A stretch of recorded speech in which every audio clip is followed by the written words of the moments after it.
ذہن نشین کر لیجئے. جب میں دیکھنا چاہوں نا، جب میں دیکھنا چاہوں تو میں آنکھوں کو کھولتا ہوں. میں دیکھنا چاہوں آنکھوں کو کھولتا ہوں، گردن کو اٹھاتا ہوں، مجھے دور تک نظر آتا ہے. لیکن کتنا دور؟ اس دیوار تک، اس دروازے تک، اس سے آگے میں نہیں دیکھ سکتا. ایک حد قائم ہو جاتی ہے میری نظر کے اور باہر کی چیزوں کے درمیان میں. میری نظر حد آشنا ہوتی ہے. لیکن یہ جو صاحب روحانیت ہوتے ہیں، یہ دیکھنے کے لیے آنکھیں کھولتے نہیں ہیں، یہ دیکھنے کے لیے آنکھیں بند کرتے ہیں. یہ دیکھنے کے لیے آنکھیں کھولتے نہیں، آنکھیں بند کرتے ہیں. اور یہ دیکھنے کے لیے گردن کو اٹھاتے نہیں، گردن کو جھکاتے ہیں. گردن کو اٹھاتے نہیں، گردن کو جھکاتے ہیں. میرا دیکھنا حد آشنا ہوتا ہے اور ان کا دیکھنا حدود نہ آشنا ہوتا ہے. میں صرف زمین کو دیکھ سکتا ہوں. میں صرف کتنی بھی نظر بڑھے، میں صرف فرش کو دیکھ سکتا ہوں. قسم ہے رب ذوالجلال کی، یہ نظر اٹھائے نا تو لوح محفوظ پہ لکھی ہوئی عبادتوں کو پڑھ لیتے ہیں. حضرت فرماتے ہیں کہ میں نے جب آنکھیں بند کی، گردن کو جھکایا، اس پہ متوجہ ہوا تو مجھ پہ یہ راز منکشف ہوا. حضرت غوث سمدانی قطب لامکانی شیخ عبد القادر جیلانی رحمت اللہ تعالیٰ علیہ فرماتے ہیں مجھ پر یہ راز منکشف ہوا کہ یہ تو وقت کا بہت بڑا جلیل القدر صوفی ہے. یہ تو عرفان کی کئی منزلیں طے کر چکا ہے. سنتیں ادا کی، نماز کا وقت آیا، جماعت کا وقت آیا تو حضرت غوث سمدانی نے فرمایا بابا جی نماز پڑھاؤ، بابا جی نماز پڑھاؤ. بابا جی ہاتھ جوڑ کے کھڑے ہو گئے. حضور آپ کی موجودگی میں نماز پڑھاؤں یہ کیسے ممکن ہے؟ آپ کی موجودگی میں میری یہ جرأت، میں یہ جسارت کر سکتا ہوں کہ آپ کی موجودگی میں نماز پڑھاؤں؟ حضرت نے کیا جواب دیا؟ حضرت نے فرمایا بابا آنکھ والے سے بات کر رہے ہو، اندھے سے تو بات نہیں کر رہے ہو. آنکھ والے سے بات کر رہے ہو، اندھے سے بات نہیں کر رہے ہو. آج میرا دل چاہتا ہے تیرے پیچھے نماز پڑھو. یہاں ایک بات پھر آپ کی خدمت میں عرض کرنا چاہتا ہوں. اگر افضل مفضول کے پیچھے نماز پڑھے تو اس میں کوئی حرج نہیں ہوتی ہے. اگر افضل مفضول کہتے ہیں جو درجے میں کم ہو، اور افضل اسے کہتے ہیں جو درجے میں بڑا ہو. اگر بڑا چھوٹے سے کہے کہ میرے لیے دعا کرو، اس میں کوئی حرج نہیں ہوتی. اگر بڑا چھوٹے سے کہے آپ امامت کریں، اس میں کوئی حرج واقع نہیں ہوتا. اور اگر پیر اپنے مرید سے کہے کہ میرے حق میں دعا کرو تو اس کی پیری میں کوئی فرق نہیں آتا، کوئی فرق نہیں آتا. اس میں ایک واقعے سے استنباط کرنا چاہتا ہوں، شاید اپنی بات کا ابلاغ کر پاؤں. دو صحابی ہیں، سیدنا فاروق اعظم رضی اللہ تعالیٰ عنہ، سیدنا علی المرتضی رضی اللہ تعالیٰ عنہ.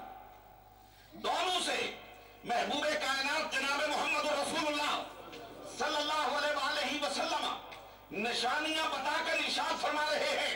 قرن کا رہنے والا ہے، نام اویس رکھتا ہے، اس کو تلاش کرنا، اس سے ملنا، اس کو میرا یہ پیرہن پیش کرنا اور اس سے اپنی طرف سے یہ درخواست کرنا کہ محمد عربی صلی اللہ علیہ وسلم نے فرمایا میری امت کی مغفرت کے لیے دعا کرو، میری امت کی مغفرت کے لیے دعا کرو. اگر محبوب کائنات جناب محمد عربی صلی اللہ علیہ وآلہ وسلم اپنے غلام سے اویس قرنی سے جو جناب رسالت مآب صلی اللہ علیہ وسلم کے عشق میں اس طرح سرشار ہے کہ اپنے سارے دانت نکلوا دیتا ہے، اس سے یہ ارشاد فرما رہے ہیں میری امت کے لیے دعا کرنا.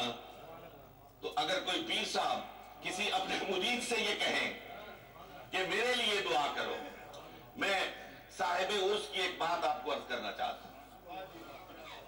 صاحب عرس میرے والد گرامی، ہمارے مرشد گرامی حضرت مولانا محمد یعقوب رحمت اللہ تعالی علیہ जब किसी को बैत फरमाया करते थे, जब किसी को बैत फरमाते थे तो फरमाते थे कि ये अजीज आया है, तौबा करना चाहता है, तौबा करना चाहता है, मुझ गुनाहगार के हाथ पर तौबा करना चाहता है। ये अल्फाज होते, मुझ गुनाहगार के हाथ पर तौबा करना चाहता है, आओ मिलकर दुआ करें कि इसकी सच्ची तौबा के तौफील अल्लाह मेरी तौबा भी कबूल फरमा दे, इसकी सच्ची तौबा के तौफील सारे हाज़रीन मजलिस की तौबा को कबूल फरमा दे। हज़रत गौसे समदानी फरमाते हैं, बाबा जी नमाज पढ़ाओ। बाबा जी मुसल्ले पे खड़े हो गए, नमाज पढ़ानी शुरू की, रुकू में जाते सारी नहीं उठाते, सजदे में जाते उठने का नाम ही नहीं लेते, लंबी तस्बीह है, लंबे सजदे। मेरा विजदान कहता है कि जो कैफियत बाबा जी पे गुजर रही थी, उस कैफियत के लम्हे लम्हे से हज़रत गौसे समदानी वाकिफ थे, उसके लम्हे लम्हे से वाकिफ थे, लेकिन मुझे समझाना मकसूद था, आप तक अपना पैगाम, पैगाम रूहानियत पहुंचाना मकसूद था।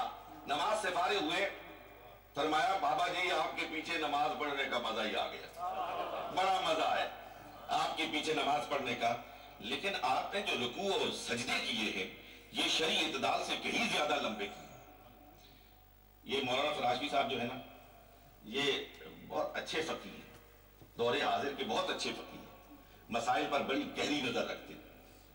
मैं इनकी मौजूदगी में एक बात आपसे अर्ज करना चाहता हूं कि अगर आप अकेले नमाज पढ़ रहे हो ना, अकेले जितनी मर्जी लंबी तस्बीहें पढ़े, जितना मर्जी सुभान रब्बियल अज़ीम, जितना मर्जी सुभान रब्बियल आला, लेकिन अगर आप मुसल्ला इमामत पर हो ना, तो फुक़हा फरमाते कम से कम 3, ज्यादा से ज्यादा 5, इसलिए कि इमाम को इस बात का ख्याल रखना चाहिए कि मेरे पीछे मजदूर खड़े, मेरे पीछे काम काज वाले खड़े, मेरे पीछे बीमार खड़े हैं, मेरे पीछे मुसाफिर खड़े। हमारा जरा मामला थोड़ा सा उलट है, अकेले पढ़ रहे हूं तो देखने वाले को पता ही नहीं चलता कि हमने नमाज शुरू कब की थी, खत्म कब की है, और अगर कभी मुसल्ला इमामत में जाए तो फिर पिछड़ों को भी समझ आ जाती है कि आज इमाम हमने किसको बनाया था। हाँ। आपने फरमाया बाबा जी नमाज पढ़ने का मजा आ गया है, मजा आ गया है नमाज पढ़ने का, लेकिन आपने रुकू और सजदे शरई एतदाल से, जो शरीयत ने हद मुकर्रर कर रखी है, उससे बहुत ज्यादा लंबे किए। बाबा जी की आंखों से आंसू रवा हो गए, आंसू बहने लगे, हाथ जोड़ के खड़े हो गए, हाथ जोड़ के खड़े हो गए, हुजूर इसीलिए नमाज नहीं पढ़ाता, इसीलिए नमाज पढ़ाता ही नहीं, इसीलिए मुसल्ला इमामत पर खड़ा होता ही नहीं, इसलिए कि जब सर सजदे में रखता हूं और कहता हूं सुभान रब्बियल आला, कसम है रब्बे जुल जलाल की जिसके कब्जा कुदरत पे मेरी जान है, मैं उस वक्त तक दूसरी मर्तबा सुभान रब्बियल आला नहीं कहता हूं जब तक ऊपर से जवाब नहीं आता, लब्बैक या अब्दी, मेरे बंदे में हाजिर हूं, मांग क्या मांगता है। गिरा को खोलता है कि अफलाक से आता है नालू का जवाब आखिर, अफलाक से आता है नालू का जवाब आखिर, करते हैं खताब आखिर, उठते हैं हिजाब आखिर। और ये वो बंदगी है, ये वो बंदगी है, ये वो सजदा है, ये वो रकू है, ये वो कयाम है, ये वो सुभान रब्बियल अज़ीम की तस्बीह है, ये वो सुभान रब्बियल आला की सदा है कि यकीन कीजिए सूफी अपनी हर चीज कुर्बान कर सकता है, लेकिन अपनी बंदगी को कुर्बान नहीं कर सकता है। मताए बेबहा है दर्द सोज़े आरज़ूमंदी, इकबाल कहता है मताए बेबहा है दर्द सोज़े आरज़ूमंदी, मकामे बंदगी देकर न लू शाने खुदाबंदी, मकामे बंदगी देकर न लू शाने खुदाबंदी। ये सारी दुनिया को लुटा सकते हैं, मकामे बंदगी को दामन से छोड़ने के लिए तैयार नहीं होते।